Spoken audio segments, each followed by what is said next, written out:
আপনি তো আমাদের ক্যাপ্টেন ছিলেন মাশরাফি বিন মর্তুজা। আপনি তো শুধু বাংলাদেশের ওই 11 কিংবা 15 জনের স্কোয়াডের ক্যাপ্টেন নন। আপনি তো গোটা বাংলাদেশের 18 কোটি মানুষের ক্যাপ্টেনে পরিণত হয়েছিলেন। আপনি শুধু ক্রিকেটের ক্যাপ্টেন নন, মানুষের মনের ক্যাপ্টেনে পরিণত হয়েছিলেন।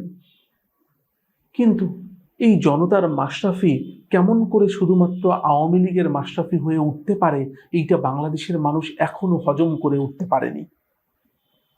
যে মাশরাফিকে আমরা চিনি, যে মাশরাফিকে দেশের প্রয়োজনে গর্জে উঠতে দেখতে পারি, যে মাশরাফির বুক চিতিয়ে লড়াই করার মানসিকতাকে গোটা দেশ জুড়ে স্যালুট করি, সেই মাশরাফি কিভাবে এমন সিদ্ধান্ত নিতে পেরেছিল? কনটেক্সট আপনারা জানেন, কিন্তু তারপরও বাংলা পালসের আজকের এই আয়োজনে কতগুলো গুরুত্বপূর্ণ তথ্য আপনাদেরকে দিতে চাই, যেটা শুনে আপনারও চোখ কপালে উঠতে পারে। মনে করে দেখুন তো, মাশরাফি প্রথমবার যখন এমপি হলেন 2018 সালে, সেই ভোটটা ছিল দিনের ভোট, রাতে করার ভোট, একটা প্রহসনের নির্বাচন। সেই নির্বাচনে মাশরাফি নড়াইল থেকে নির্বাচন করেছিলেন, নড়াইল 2 আসন থেকে। সেই আসনে মোট ভোটার ছিল 3,17,844 জন। এবং আশ্চর্যের বিষয় হলো, সমস্ত ইতিহাস এবং পরিসংখ্যানকে পিছনে ফেলে 88% ভোট কাস্ট দেখানো হয়েছিল ওই আসনে। অর্থাৎ 2,79,702 জন ভোট দিয়েছিল ওই নির্বাচনে।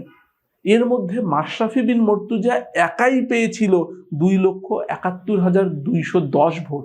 অর্থাৎ মোট কাস্টিং ভোটের 96.96% ভোট, অর্থাৎ প্রায় 97% ভোট পেয়েছিলেন মাশরাফি বিন মর্তুজা। হতেই পারে, ভাবতেই পারি যে বাংলাদেশের যে মানুষটাকে সবচেয়ে বেশি সম্মান করতাম আমরা, যার জনপ্রিয়তা ছিল আকাশচুম্বী, তিনি তো এই ভোটটা পেতেই পারেন। হ্যাঁ, হতেই পারে, পেতেই পারেন।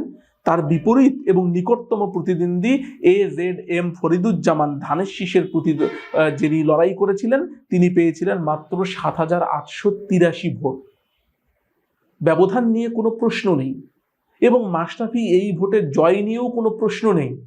যদিও বা মাশরাফি জানতেন 2014 সালে বিনা ভোটে এবং কি পরিমাণ কারচুপি এবং প্রহসন করে এই আওয়ামী লীগ সরকার ক্ষমতায় এসেছিল, তারপরও মাশরাফি তখন বক্তব্য দিয়েছিলেন যে সে তার নড়াইলের জন্য কিছু করতে চান, একটা সি গ্রেড জেলাকে তিনি সামনের দিকে নিয়ে যেতে চান, এবং যার ফলশ্রুতিতে মাশরাফি বিন মর্তুজা মনে করেছেন একটা প্ল্যাটফর্ম পেলে তিনি তার এলাকার সেবা যত্ন বেশি করে করতে পারবেন।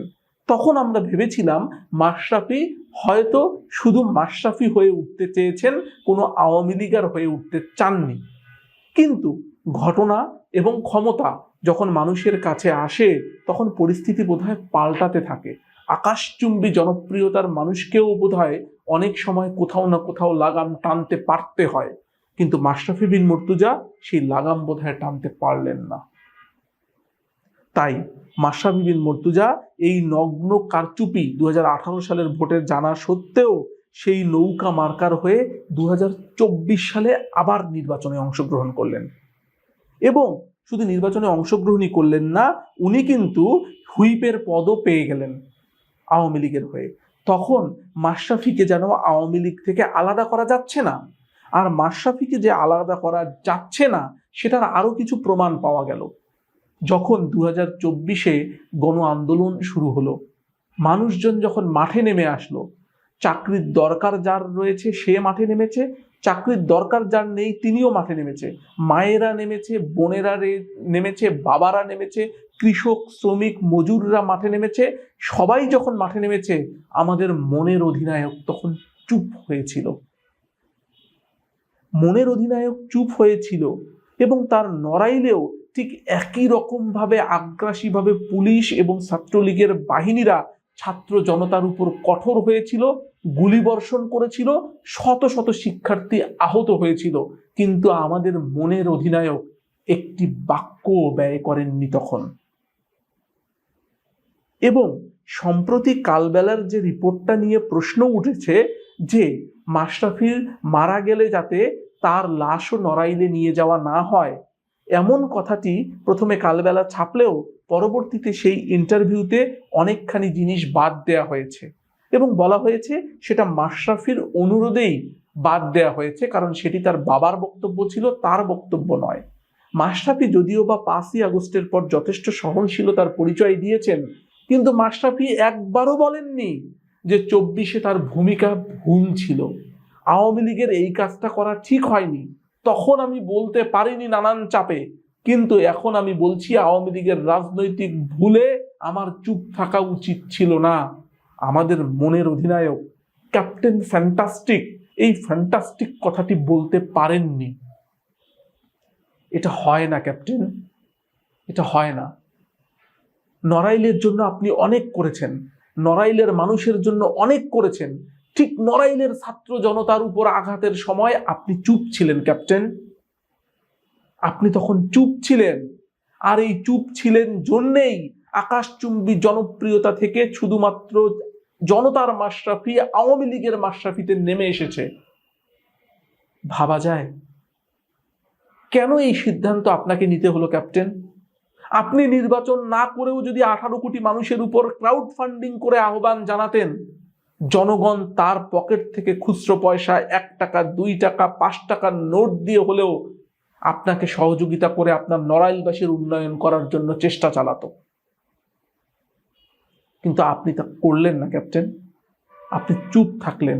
সারা জীবন ম্যাক্স ফিক্সিং এর অভিযোগে সারা জীবন যারা ছিল তাদের কাছ থেকে দূরে থেকে ক্রিকেটটাকে যেমন পাহাড় সম দেয়াল এবং ব্যথা বুকে চাপিয়ে আপনি আগলে রাখার চেষ্টা করেছেন, আপনি নড়াইলের ছাত্র জনতাকে তেমন আগলে রাখেননি ক্যাপ্টেন।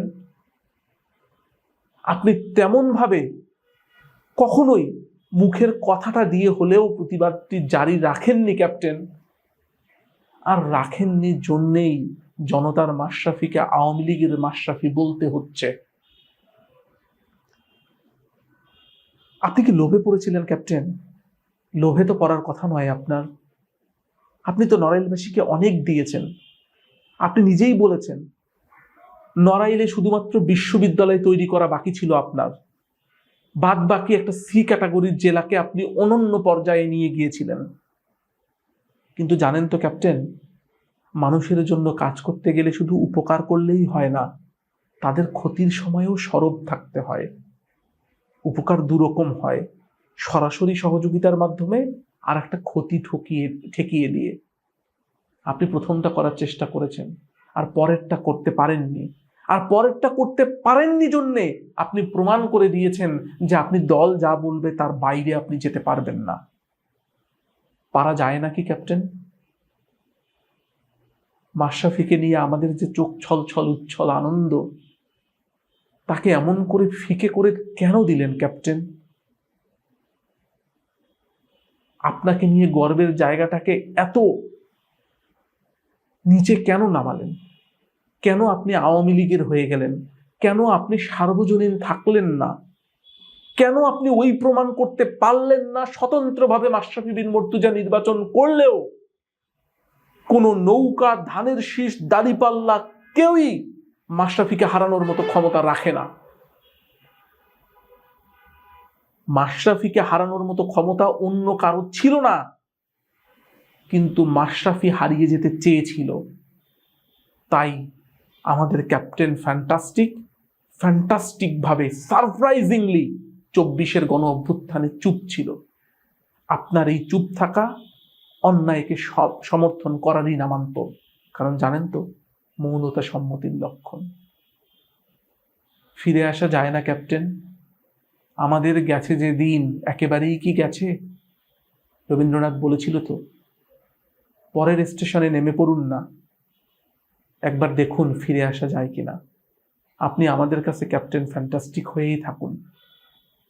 ক্ষমা চান, ভুল হয়েছে, ক্ষমা চান, মানুষের কাছে যান, দেখুন না জনতা আপনাকে আরেকবার অ্যাকসেপ্ট করে কিনা। মানুষের জীবনে তো কত ভুলই হয়, রাজনৈতিকভাবে একটা ভুল সিদ্ধান্ত না হয় হয়ে গিয়েছে। ফিরে আসুন ক্যাপ্টেন, ফিরে আসুন। ধন্যবাদ।